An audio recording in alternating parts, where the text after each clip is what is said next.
ప్రియమైన సహోదరి సహోదరులకు ప్రభుపేట వందనాలు శుభములు తెలియజేస్తున్నాను. మీరందరూ బాగున్నారా? మీ అందరి గురించి ప్రార్థన చేస్తూ వస్తున్నాము. మీరు ఎవరైనా కొత్తగా ఛానల్ చూస్తున్నట్లయితే దయచేసి సబ్స్క్రైబ్ చేసుకోండి. అదేవిధంగా ఇతరులకు కూడా తెలియచేయండి. ఈరోజు మనం దేవుని వాక్యంలోంచి మనం చూసుకుంటే స్తుతిస్తుంటే ఎన్నో సమస్యలకు పరిష్కారం చూస్తాము. రెఫరెన్స్ చూసుకున్నట్లయితే 2 దినవృత్తాంతముల గ్రంథము 20 అధ్యాయము 21 నుంచి 22 వచనాలను చూసుకున్నట్లయితే మనం దేవుణ్ణి స్తుతిస్తుంటే ఎన్నో సమస్యలకు పరిష్కారం చూస్తాము. మనం చూసుకున్నట్లయితే స్తుతి ఎంతో ప్రశస్తమైనది. స్తుతి ద్వారా దేవుడు మహింపరచబడతాడు. మన స్తుతి అనేది క్రైస్తవ జీవితంలో ప్రాముఖ్యమైనది. స్తుతి అనేది ఇక్కడ మనం చూసుకుంటే ఎన్నో కష్టాలకు, ఎన్నో శ్రమలకు, ఎన్నో ఇబ్బందులకు దేవుని స్తుతించడం ద్వారా ఆ యొక్క సమస్య నుంచి మనం విడిపించబడతాము. అదేవిధంగా దేవుని స్తుతించడం ద్వారా అసాధారణమైన కార్యాలు కూడా సాధ్యపరచబడుతుంది. కాబట్టి దేవుని స్తుతించడం ద్వారా మనం దేవుని మహిమను కూడా చూస్తాము.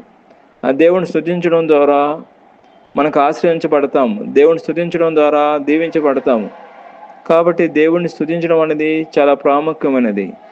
అదేవిధంగా మనం చూసినట్లయితే దేవుణ్ణి స్తుతించడం ద్వారా దేవుని సన్నిధి వస్తుంది. కీర్తన గ్రంథము 22 అధ్యాయము 3వ వచనంలో ఇజ్రాయేలు స్తుతుల మీద ఆసీనుడు అని ఉంది. అంటే మనం దేవుణ్ణి స్తుతించడం, ఆయన మన మధ్యకు వస్తాడు.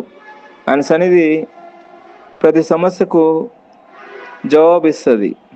కాబట్టి సమస్య ఎంత పెద్దదైనా ఎంత చిన్నదైనా కానీ మనం దేవుని స్తుతిస్తే దేవుడు మన జీవితంలో జోక్యం చేసుకుంటాడు. మన జీవితంలో అద్భుతం చేస్తాడు. మన జీవితంలో విడుదల ఇస్తాడు. కాబట్టి సమస్యల నుంచి మనకు విడుదల ఇస్తాడు. ఎప్పుడైతే మనం దేవుణ్ణి స్తుతిస్తామో, దేవుణ్ణి గణపరుస్తామో, దేవుణ్ణి మహింపరుస్తామో, దేవుడు తప్పకుండా మన జీవితంలో అద్భుతం చేస్తాడు. అదేవిధంగా మనం చూసుకుంటే కష్టాలలో, ఆపదలలో, ఇబ్బందులలో మనము దేవుణ్ణి స్తుతించడం ద్వారా దేవుని మహిమను మనం చూస్తాము. అనగా కష్టాల నుంచి విడుదల పొందుతాము, ఇబ్బంది నుంచి విడుదల పొందుతాము, శ్రమ నుంచి మనం విడుదల పొందుతాము. కాబట్టి స్తుతి అనేది చాలా పవర్ఫుల్ మిసైల్. స్తుతి అనేది ఒక గొప్ప ఆయుధము. స్తుతి అనేది అద్భుతాలు చూడడానికి దేవుడిచ్చిన ఒక అమూల్యమైన, శ్రేష్టమైన, ప్రశస్తమైన ఆయుధం.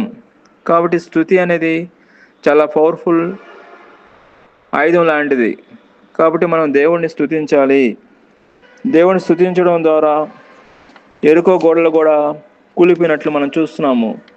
దేవుణ్ణి స్తుతించడం ద్వారా ఎరుకో గోడలు, యెహోషువ గ్రంథము 6వ అధ్యాయం 20వ వచనంలో ఇజ్రాయేలు ఎరుకో గోడలను కూల్చడానికి యుద్ధం చేయలేదు, కానీ కేవలం దేవుని వాగ్దానం ప్రకారం దేవునికి స్తుతిస్తూ బూరలు ఊదుతూ ప్రదక్షిణలు చేశారు. అప్పుడు గోడలు వాటంతటా అవే కూలిపోయాయి. చూడండి, ఇక్కడ దేవుని స్తుతించడం ద్వారా ఎరుకో గోడలు కూలిపోయినాయి. ఎరుకో గోడలు అనేటివి సామాన్యమైనవి కాదు. గోడల మీద కూడా మనం ట్రాన్స్పోర్ట్ చేసుకోవచ్చు. చిన్న గోడలు కాదు, అవి ఎంతో విస్తారమైన గోడలు. ఆ గోడలే కూలిపోయినాయి దేవుని స్తుతించడం ద్వారా. కాబట్టి దేవుడు ఏదైనా చేయగలడు. దేవుడికి అసాధ్యం అంటే ఏది లేదు. దేవుని స్తుతించడం ద్వారా అసాధారణ సమస్యలకు పరిష్కారము దొరుకుతుంది. దేవుని స్తుతించడం ద్వారానే మన జీవితంలో గొప్ప అద్భుతం చూడవచ్చు. కాబట్టి స్తుతి యొక్క ప్రాముఖ్యత మనం చూసుకుంటే స్తుతి చేయడం ద్వారా మనసుకు ప్రశాంతత కలుగుతుంది. కొత్త దారులు, అనగా కష్టకాలంలో కూడా దేవుని సన్నిధి గడపడం ద్వారా అసాధ్యమైన సమస్యలకు కూడా దేవుడు విడుదల ఇస్తాడు. భయమును తొలగించడం జరుగుతుంది దేవుని స్తుతించడం ద్వారా. దేవుని స్తుతించడం ద్వారా మనకు అనేకమైన ఉపయోగాలు ఉన్నాయి.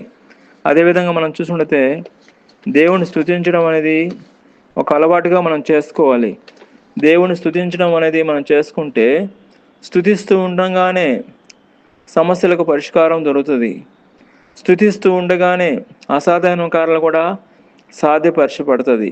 కాబట్టి స్తుతి అనేది ఎంతో విలువైనది, ఎంతో పవర్ఫుల్ మిసైల్.